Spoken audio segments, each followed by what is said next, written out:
Hello everyone, this is doctor Jeevesh Yadav. तो most important 60 topic का जो सीरीज़ है वो मैं टाइम से पहले कोशिश कर रहा हूँ कंप्लीट करने का, और 6000 क्वेश्चन का भी जो पार्ट है उसको भी मैं पूरा कोशिश कर रहा हूँ कि जल्दी से जल्दी मैं फिनिश कर दूँ। ठीक है, इसी वजह से अभी पहले तो आप लोगों का जैसे डिमांड था कि 60 जो टॉपिक है वो आप जल्दी से जल्दी करा दो, ताकि कम से कम 7 to 8 डेज हमें समय मिल जाए चीज़ों को रिवाइज करने के लिए। ठीक है, तो वही मैं कोशिश कर रहा हूँ, अपने हिसाब से पूरा मेहनत कर रहा हूँ। आप लोगों को भी ये लास्ट के जो डेज़ हैं उसमें आपको पूरी मेहनत करनी पड़ेगी। ठीक है, तो स्टार्ट करते हैं, इस सीरीज़ को ये कंटिन्यू करते हैं। तो टॉपिक नंबर 49 के ऊपर अपन आते हैं। तो इसके अंतर्गत अपस्मार, निदान और चिकित्सा दोनों को अपने को देखना है। ठीक है, तो अपस्मार के सबसे पहले तो क्या बोला गया है यहाँ पे, अपस्मार के विषय में बताया गया है अपगता स्मृति यस्मिन रोगे सो अपस्मारा, अर्थात स्मृति का नाश हो उसे क्या कहते हैं, अपस्मार कहते हैं। तो अपगत स्मृति यस्मिन रोग सो अपस्मारा, अर्थात जिसमें स्मृति का नाश हो जाए उसे अपस्मार कहते हैं। अपस्मार के 4 भेद बताए गए हैं, वातज, पित्तज, कफज और सन्निपातज। तो अपस्मार के कितने भेद बताए गए हैं, 4 भेद बताए गए हैं, वातज, पित्तज, कफज और सन्निपातज। अपस्मार में प्रकोपित तीनों दोष हृदय में जाकर के स्थिर हो जाते हैं। तो अपस्मार में प्रकोपित जो तीनों दोष है वो हृदय में जाकर के क्या है, स्थित हो जाते हैं। अपस्मार एक मनोह स्रोतजन्य व्याधि है। तो अपस्मार क्या है, एक प्रकार का मनोह स्रोतजन्य व्याधि है, तो ये आपको ध्यान में रखना है। यहाँ पे निदान स्थान में बोला है अपस्मार पुनः स्मृति बुद्धि सत्व प्लवाद विभत्स चेष्टा अवस्थिका तमह प्रमेश आचक्षते। ठीक है, ये जो है यहाँ पे बताया गया है। फिर बात करते हैं पूर्व रूप के विषय में, तो क्या क्या चीज़ें देखने को मिलेगा। तो मृत्युदास, मृत्युदास मतलब जो रोगी है वो भौं को नोचता है। ठीक है, नचाता है, सॉरी, तो भौं को जो है नचाता है, ये जो है मृत्युदास कहलाता है। तो यह जो है पूर्व रूप में देखने को मिलता है अपस्मार के। इसके अलावा सतत अक्षणों वैकृत्यम, यानी कि लगातार आंखों का वैकृत होना, ये जो है अपस्मार में देखने को मिलते हैं। साथ ही साथ अशब्द श्रवण, मोह, मूर्छा, तमह दर्शन, ये सारे जो लक्षण हैं वो आपको पूर्व रूप के अंतर्गत देखने को मिलेगा। फिर बोला है अभीक्षणम स्वप्ने च मर्दम मद नर्तम व्यधने वेपनम पातन पातन आदि नीति। ठीक है, तो ये यहाँ पे बताया गया। फिर अपन बात कर लेते हैं यहाँ पे क्या बोल सकते हैं इसके जो लक्षण हैं टाइप्स के हिसाब से। तो जैसे वातज अपस्मार का क्या क्या लक्षण बताया गया है, तो वातज अपस्मार का लक्षण अभीक्षणम अपस्मरंतम। ठीक है, तो यहाँ पे आपका बताया गया है अभीक्षणम अपस्मरंतम क्षणे संज्ञा प्रतिलभ प्रतिलभमना। ठीक है, तो यहाँ पे आपका बताया गया है कि क्या होता है, अचानक से अभीक्षणम रश्मिअंतम क्षणे संज्ञा प्रतिलभमना। ठीक है, तो ये जो लक्षण है वो देखने को मिलेगा। इसके अलावा विषम विनात अंगुल्यम अनवस्थित पाणी पाद अरुण पारुष श्याव नयन वदन त्वचा। ठीक है, तो सॉरी, नख नयन वदन त्वचा, तो ये यहाँ पे बताया गया। यह जो है आपको देखने को मिलता है वातज अपस्मार के अंतर्गत। फिर पित्तज अपस्मार में जैसे अवकुंजन हो गया। ठीक है, अभीक्षणम अभीक्षणम पस्मंतरम। ठीक है, इसके अलावा क्षणे संज्ञा प्रतिलभमानम। ठीक है, तो अचानक से क्षणे संज्ञा प्रतिलभमानम ये आपको देखने को मिलेगा। हरित हरिद्रा ताम्र नख नयन वदन त्वचा। ठीक है, तो हरित हरिद्र ताम्र नख नयन वदन त्वचा, ये आपको क्या है वातज पित्तज अपस्मार के अंतर्गत देखने को मिलता है, तो ये आपको याद रखना है। तो हरित हरित हरिद्र ताम्र नख नयन वदन त्वचा ये बताया गया है। फिर कपज अपस्मार के लक्षण क्या बताया है, तो चिराद अपस्मंतम। ठीक है, तो इसमें जो इसका वेग है वो चिराद बताया गया है, चिराद अपस्मंतम, तो ये आपको सभी को याद रखना है। अभीक्षणम परस्मंतम, तो ये जो है आपको वातज और पित्तज में देखने को मिला है, जबकि चिराद अपस्मंतम ये जो है आपको कफज में देखने को मिलते हैं। चिराद संज्ञा प्रतिलभमानम।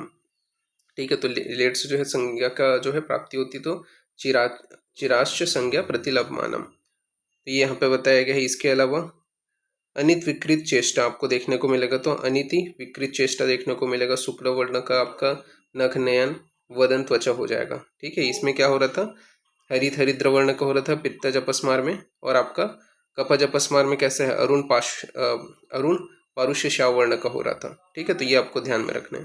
दोष अनुसार अपस्मार के चिकित्सा में क्या करते हैं, तो तीक्ष्ण संशोधन व उपशमन चिकित्सा कराते हैं। इसके अलावा निदान स्थान में वर्णित जो रोग है, ठीक है, उसकी उत्पत्ति को भी देख लेते हैं। ये तो अपस्मार के विषय में छोटा सा है। ठीक है, निदान को देखेंगे, फिर चिकित्सा को इसका देखेंगे। ठीक है, चिकित्सा स्थान के आधार पर। तो निदान स्थान में वर्णित जो रोग है उनकी उत्पत्ति थोड़ा सा याद रखना है। जैसे कि ज्वर की उत्पत्ति के लिए ये श्लोक दिया हुआ आएगा, ज्वरस्तु खलु महेश्वर ललाट प्रभा। ठीक है, तो जो डैश खलु महेश्वर ललाट प्रभा, तो ज्वर। ठीक है, याद रखना। रक्त पित्त के लिए आता है संताप पाद, तो संतत सत संताप पाद, तो यह जो है आपका किसके लिए आपका है, रक्त पित्त के लिए। फिर गुल्म के लिए दक्ष प्रजापति के यज्ञ विध्वंस के समय प्राणियों के नाना दिशाओं में भागने तथा जल में तैरने, दौड़ने, कूदने और क्या है लांघने आदि से क्या है शरीर में हलचल तथा क्षोभ उत्पन्न हो गया, जिसके कारण क्या है गुल्म रोग की उत्पत्ति हुई। ये यहाँ पे बताया गया है। प्रमेह के लिए क्या बताया गया है, प्रमेह और कुष्ठ के लिए तो यहाँ पे आपका बताया गया है कि हवि प्राशन प्रमेह कुष्ठन हवि। ठीक है, तो यज्ञ की आहुति के खाने से प्रमेह और कुष्ठ रोग उत्पन्न हुआ, तो ये यहाँ पे प्रमेह और कुष्ठ के लिए बताया गया है। फिर राजस्षमा के लिए बताया है अतिव्यय पुनर्छत्र राजस्य राजस्यमेति। ठीक है, तो अतिव्यय के कारण पुनर्छत्र राजस्व राजस्यमेति। ठीक है, इसके अलावा उन्माद में आपका भय त्रास शोक की वजह से क्या है उन्माद की उत्पत्ति हुई, तो भय त्रास शोक इनके कारण उन्माद की उत्पत्ति हुई।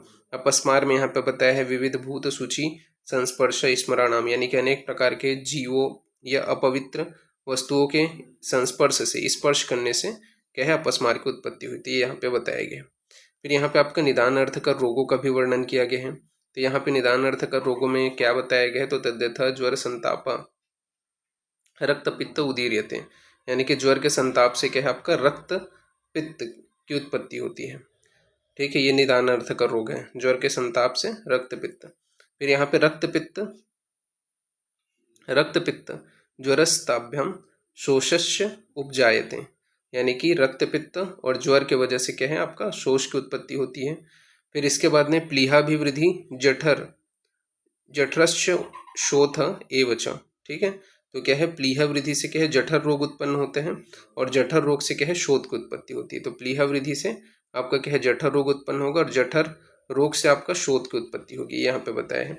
अर्शोभ्य जठरम दुखम गुल्मस्य उपजायते। ठीक है, इसके अलावा अर्श से जठर रोग और गुल्म की उत्पत्ति होगी, तो अर्श से क्या है जठर रोग और गुल्म की उत्पत्ति होती है। इसी प्रकार प्रतिशाय भवेत काशन संजायते क्षयम, यानी कि प्रतिशय से आपका काश की उत्पत्ति होती है और काश से आपका क्षय रोग की उत्पत्ति होती है, ये यहाँ पे बताया गया है। क्षय रोगस्तु हेत्वा शोषस्य उपजायते, अर्थात ये जो त्रयो विकार हैं ये प्रायः क्या है परस्पर क्षय रोगस्य क्षय रोग में कैसा बताया गया है, तो यहाँ पे आपका बताया गया है कि जो अर्श है, ठीक है, अतिसार और ग्रहणी, ये प्रायः एक दूसरे के कारण माने जाते हैं। ठीक है, तो ये यहाँ पे आपका बताया गया है, तो ये चीज़ आपको ध्यान में रखना है। बाकी यहाँ पे आपका और भी बोला गया है कि त्रयो विकारा प्राय ये परस्पर हेतुआ अर्श अतिसारश ग्रहणी दोष एवच, यानी कि अर्श अतिसार और ग्रहणी ये प्राय एक दूसरे के कारण माने जाते हैं। फिर व्याधि संकर की परिभाषा यहाँ पे बताया गया है कि जब जो है चरक ने व्याधि संकर का वर्णन किया है। ठीक है, तो इसमें क्या बताया है, यदि काश से क्षय उत्पन्न हो और दोनों रोग एक साथ उत्पन्न हो तो इसे अपन क्या कहते हैं, व्याधि संकर कहते हैं। तो जब इसका एग्जाम्पल ही देकर के पूछा गया कि जब काश से क्षय उत्पन्न होता है और दोनों रोग एक साथ उत्पन्न होते हैं तो इसे क्या कहते हैं, व्याधि संकर कहते हैं। क्रिया संकर किसको बोलते हैं, तो एक ही काल में दो विरोधी क्रियाएं होना तथा चिकित्सा न करें तो वो क्या है आपका क्रिया संकर कहलाएगा। तो एक ही काल में दो विरोधी क्रियाएं होना, चिकित्सा न करें तो वो क्या है आपका क्रिया संकर कहलाएगा। डलहन ने 7 दिनों तक प्रतीक्षा बताया है। फिर इसके बाद आदर्श चिकित्सा के विषय में बात कर लेते हैं। तो यहाँ पे आपका बताया है प्रयोगे सम्मेत व्याधि योन्यान्य मुद्दीर्यते नासो विशुद्धि शुद्धस्तु सम्मेत न कोपियेत। ठीक है, तो यह इसकी आदर्श चिकित्सा बताई गई है। इसके अलावा और यहाँ पे और क्या क्या चिकित्सा बताया गया है, तो चतुर्भिषक आदि नाम सस्ता नाम धातु वे कृतम प्रवृत्ति धातु साम्यर्थे चिकित्सा इत्याभिधीयते। ठीक है, तो ये आपको ध्यान रखना है। इसके अलावा चरक ने और क्या बताया सूत्री स्थान में इसकी चिकित्सा, तो या भी क्रिया भी जायन्ते शरीरी धातुआ सम स चिकित्सा विकाराणाम कर्म तद भीषजम मतम। ठीक है, तो ये कुछ श्लोकास हैं जिनको आपको ध्यान में रखना है। फिर चिकित्सा स्थान के आधार पर अपस्मार के विषय में बात करते हैं, तो चिकित्सा स्थान के आधार पर अपस्मार में बताया गया स्मृति पगम स्मृति प्रगम प्राहुर अपस्मार भीषक आदि तमह प्रवेश विभत्स चेष्टा धी सत्व संप्लवात, अर्थात स्मृति के नाश को ही अपस्मार कहते हैं। मनोह स्रोतस जन्य व्याधि है, तो अर्थात स्मृति का जो नाश है उसी को ही क्या कहते हैं, अपस्मार कहते हैं। और ये क्या है, मनोह स्रोतस जन्य व्याधि है, तो ये आपको याद रखना है। फिर अपस्मार का यहाँ पे निदान बताया गया है कि चिंता काम भय क्रोध शोक आदि भी सस्तान चिंता काम भय क्रोध शोक शोकादाभिस्तथा मनस्य भीयते निर्ण अपस्मारा प्रवर्तते, अर्थात चिंता शोक भय क्रोध और उद्वेग ये से क्या है, मन अभिग्रहित होने की वजह से क्या है, अपस्मार रोग की उत्पत्ति होती है। ये चिकित्सा स्थान में बताया गया। फिर इसके आश्रय के विषय में बात करते हैं, तो आश्रय में बताया गया है धमनी भी श्रिता दोषा हृदय पीड़यंती ही, यानी कि अपस्मार में धमनियों से आया हुआ जो प्रकोपित दोष है वो हृदय में आश्रय बनाकर हृदय को पीड़ित करते हैं।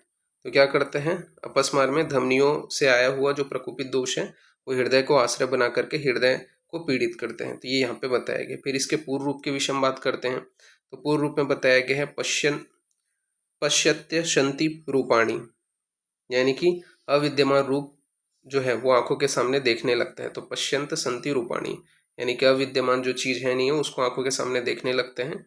इसके अलावा आपका बताया गया है प्रौस्फुरत्यापि जीवा अक्षिभ्रू, यानी कि जीवा नेत्र भ्रू इसमें क्या है, फड़कन होने लगती है। तो जीवा नेत्र भ्रू में क्या है, फड़कन होने लगती है। तो ये आपको देखने को मिलेगा। हस्ते पादयो च विक्षिपन, यानी कि रोगी जो है हाथ पैर को फेंकने लगता है। तो हस्त पादे च विक्षेपण, यानी कि रोगी हाथ पैर को फेंकते हैं। इसके अलावा दोष वेग च विगते सुप्तवत प्रतिबूधेत, यानी कि वेग जो है उसके समाप्ति के बाद में सोने के जागने से उठना। ठीक है, तो वेग की समाप्ति के बाद में सोने के जागने से उठना, ये जो है आपको देखने को मिलता है, ये आपको याद रखना है। फिर बात करते हैं सामान्य लक्षण के विषय में, तो यहाँ पे आपका सामान्य लक्षण बताया है दंतान खादान वमने फेन विवृताक्ष पतते छिता। ठीक है, तो ये सामान्य लक्षण है कि दांतों को खटखटाने मतलब एक दूसरे को दांतों को दंतान खादान वमने फेन विवृताक्ष पतते छितो। ठीक है, तो ये सुश्रुत ने बताया है, यह जो लक्षण है। ठीक है, तो ये आपको याद रखना है। फिर अपस्मार के 4 भेद बताए हैं, वातज पित्तज कफज सन्निपातज। अब इसमें सभी के जो लक्षण हैं वो आपको चरक और सुश्रुत दोनों के अनुसार याद रखने हैं। जैसे कि वातज में क्या बताया है, फेनोद्वामी, यानी कि फेन की उत्पत्ति होती है वातज अपस्मार में, जबकि सुश्रुत ने बताया है हृदय तोद, तो हृदय में तोद उत्पन्न होता है। ये यहाँ पे आपका किसने बताया है, वातज में सुश्रुत ने बताया है। तो फेनोद्वामी ये जो है वातज में चरक ने बताया है, और हृदय तोद ये सुश्रुत ने बताया है। फिर पित्तज में आपका बताया है पित्त फेन फेनाग वक्त्रक्षा, तो यानी कि पित्त फेनाक्त वक्त्रक्षा, अर्थात पित्त जो फेन है उसकी उत्पत्ति होती है। ये जो है किसने बोले हैं, चरक ने बोले हैं पित्तज अपस्मार में, जबकि सुश्रुत ने तृण यानी कि तृष्णा की उत्पत्ति बताया है। फिर कफज अपस्मार में चरक ने बोले हैं शुक्ल फेनाग वक्त्रता। ठीक है, तो यानी कि शुक्ल जो फेन है उसकी उत्पत्ति होती है कफज अपस्मार में, ये चरक ने बोले हैं, जबकि सुश्रुत ने उत्क्लेश की उत्पत्ति बताई है। तो ये आपको ध्यान में रखना है। फिर सन्निपातज अपस्मार के विषय में बात करते हैं, तो चरक ने इसे असाध्य माना है, जबकि आचार्य जो सुश्रुत हैं उन्होंने यहाँ पे बताया है कि प्रलाप कुंजन व क्लेश की उत्पत्ति होती है। तो प्रलाप कुंजन व क्लेश की उत्पत्ति होती है, ये आचार्य चरक ने बताया, सुश्रुत ने बताया है। फिर अपस्मार के वेग के विषय में बात करते हैं, तो यहाँ पे बताया है पक्षाद द्वादाश मासाद कूपिता मला, यानी कि पक्ष में 2 बार, ठीक है, यानी कि 12 दिन में, द्वादाश द्वादश द्वा, ठीक है, 15-15 दिन में या एक एक मास में इसका जो वेग है वो आता है। तो ये वेग का काल बताया गया है कि पक्ष पक्ष में द्वास द्वास, द्वादश द्वादश द्वा व मासे मासे, यानी कि एक एक मास में इसका जो वेग है वो आता है। तो ये आपको ध्यान में रखना है। 12-12 दिन, 15-15 दिन, एक एक माह में इसका वेग आता है। फिर अपस्मार की चिकित्सा के विषय में बात करते हैं तो तीक्ष्ण रादव भीषक कुर्यात कर्माभि वमनादि भी, अर्थात तीक्ष्ण संशोधन एवं उपशमन चिकित्सा हितकर होते हैं। ये आपको याद रखना है। तो तीक्ष्ण रादव भीषक कुर्यात कर्माभि वमनादि भी, तीक्ष्ण संशोधन तथा उपशमन चिकित्सा हितकर होते हैं। अपस्मार में चिकित्सकीय योग के विषय में बात करें तो पंचगव्य घृत बताए हैं, ठीक है, इसको अपस्मार ज्वर व कामलानाशक बताया है। तो पंचगव्य घृत को अपस्मार ज्वर व कामलानाशक बताया है। महापंचगव्य घृत को यहाँ पे आपका बताया है कि सस्यते घृतम अस्तु प्रयुक्तव्यम दिने दिने, ठीक है, तो ये पंचगव्य घृत का प्रयोग भी बताया है। इसके अलावा ब्राह्मी घृत का प्रयोग बताया है। तो ब्राह्मी घृत में बताया है ब्राह्मी रस वचा कुष्ठ शंख पुष्पी भी रे वचा, ठीक है, ये चरक ने बताया। तो ये जो ब्राह्मी घृत है इसका वर्णन उन्माद अपस्मार, ठीक है, पापनुत, तो यानी कि ये चीज याद रखना है कि उन्माद व अपस्मार दोनों में आपका जो है ब्राह्मी घृत का वर्णन मिलता है। इसके अलावा वचादि घृत, संध्यावादी घृत, जीवनीय घृत, ठीक है, और काशीद घृत, इसका जो वर्णन है वो चरक ने बोले हैं। सिद्धार्थक घृत व पुराण घृत का जो वर्णन है वो सुश्रुत ने बोले हैं। तो ये आपको याद रखना है, सिद्धार्थक घृत व पुराण घृत को सुश्रुत ने बोले हैं। वचादि घृत, संध्यावादी घृत, जीवनीय घृत, काशियादि घृत, इसको चरक ने बताया है। तो ये आपको ध्यान में रखना है। फिर अभ्यंग के विषय में बात करते हैं तो अभ्यंग में सरसप तेल से जो है अभ्यंग करने के लिए बोले हैं। तो अभ्यंग सरसप तेल वस्तमुत्रे चतुर्गुणे, ठीक है। इसके अलावा कंटब जो कटम्ब्यादि तेल है उससे अपन अभ्यंग कर सकते हैं। और आपका पलंग कषादि तेल से अभ्यंग करने के लिए बोले हैं। उत्साधन में आपका जौकविष्ट, इसके अलावा दग्ध बस्तरों और खरस्थी, हस्तिनक, गोपुच्छ लोम को जलाकर गोमूत्र में पीसकर उपटन लगाना चाहिए, ठीक है, तो ये बताया गया है। अपस्मार में गाय के गोबर को उत्सादन एवं स्नान के लिए बोला गया है। तो ये आपको याद रखना है, अपस्मार में यह चिकित्सा बताया गया है। नस्य के विषय में बात करें तो नस्य में बताया है कपिला नाम गवम मूत्रम नावनम परम हितम श्रृंगाल स्वश्रृंगाल विडाला नाम शिहादि नाम च शस्येत, ठीक है, तो इनका जो है नस्य बताया है। फिर प्रधमन नस्य के विषय में मुस्तादी वर्ती का प्रधमन नस्य बताया है, वह काय अस्थि वर्दी का जो है यहाँ पे आपका प्रधमन नस्य बताया है। तो काय अस्थि वर्ती में यहाँ पे आपका बताया है कि विषम पीबते जलमृते चैता स्यूर्मृतोपमम, ठीक है, तो ये आपको ध्यान में रखना है। फिर इसके बाद में अंजन में आपका पुष्प नक्षत्र में निकाले गए कुत्ते के पित्त का अंजन प्रयोग करना है। तो पुष्प नक्षत्र में निकाले गए कुत्ते के पित्त का अंजन प्रयोग करने के विषय में बताया है। धूपन में आपका नकुल, उल्लू, मर्जर, गिद्ध, बिच्छू, सर्प और कौवे की चोंच, पंख, विष्ट को कूट करके इसका धूपन देने के लिए बोले हैं। इसके अलावा सीरा वेधन में आपका बताया है कि हनुसंधि मध्य गज जो सिरा है उसका वेधन करना है। तो ये सुश्रुत ने बोला है सीरा वेधन की हनुसंधि की मध्य गज जो सिरा है उसका वेधन करना है, ऐसा करके। फिर इसी के अंतर्गत अतत्वाभिनिवेश का भी वर्णन किया गया है। तो अतत्वाभिनिवेश क्या होता है, तो विषम कुरुते बुद्धि नित्य नित्य हिता हितम, अतत्वाभिनिवेश तमाहुक्त महागदम, ठीक है, तो इसको क्या है आचार्य चरक ने महागत की संज्ञा दी है। और अ का मतलब क्या होता है नहीं, तत्व का मतलब होता है संज्ञा ज्ञान, अभिनिवेश का मतलब होता है हठ योग, ठीक है। तो आयुर्वेद विज्ञान में इसे गदोद्वेग या आपका अपदार्थ गद भी कहा गया है। महागत जो होते हैं वो क्या है, रोगी की नित्य को अनित्य और अनित्य को नित्य तथा हित को अहित और अहित को हित समझने लगते हैं। तो ये आपको देखने को मिलता है। इसकी चिकित्सा के विषय में बात करें तो चिकित्सा में यहाँ पे स्नेहन स्वेदन के पश्चात स्नेहन स्वेदनोपन्नम तन संशोध्य वमन आदि भी, ठीक है, तो स्नेहन स्वेदन पान कराने के पश्चात संशोधन जो वमन आदि कर्म है वो कराना चाहिए। इसके अलावा कृतम संसर्गजे मध्य अन्नपाने रुचेत, ठीक है, तो ये चरक ने बताया है कि स्नेहन स्वेदन के बाद में संशोधन तथा मध्य अन्नपान कराना है। इसके अलावा पंचगव्य घृत का प्रयोग बताया गया है, ब्राह्मी घृत के साथ में सेवन कराना है। तो पंचगव्य घृत को ब्राह्मी सॉरी ब्राह्मी स्वरस के साथ में सेवन कराना है, तो पंचगव्य घृत को ब्राह्मी स्वरस के साथ में सेवन कराना है। इसके अलावा शंख पुष्पी तथा मेध्य रसायन का सेवन कराना है, तो शंख पुष्पी व मेध्य रसायन का सेवन कराना है, ये यहाँ पे बताया गया है।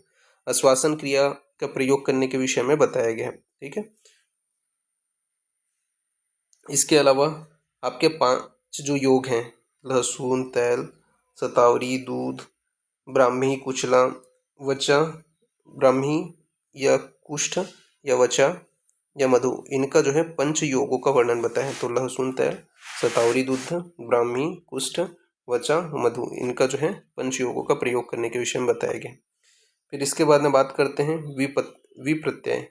तो कार्य हिता हितम शुभ अशुभेषु विपरीत अभिनिवेशो विप्रत्यय, यानी कि कार्य व अकार्य, हित अहित, शुभ अशुभ, इन विषयों में विपरीत ज्ञान रखने वाले को विप्रत्यय कहते हैं।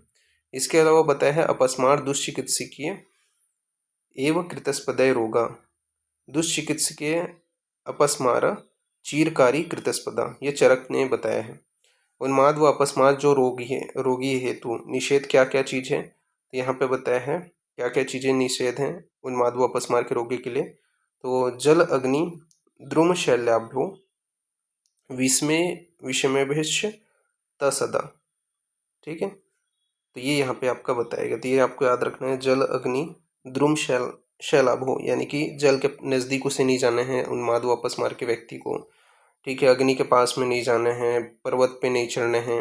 विषमेभ्यस तन सदा रक्षितु, यानी कि इन सभी चीज़ों से उसे दूर रखना है, तब उसकी रक्षा होगी। तो ये चीज़ें यहाँ पे बताई गई हैं। ठीक है, तो इसको आपको ध्यान में रखना है। तो ये जो टॉपिक है वो यहाँ पे फिनिश होता है। नेक्स्ट क्लास में अपन आगे कंटिन्यूशन करेंगे। तो अभी के लिए इतना ही।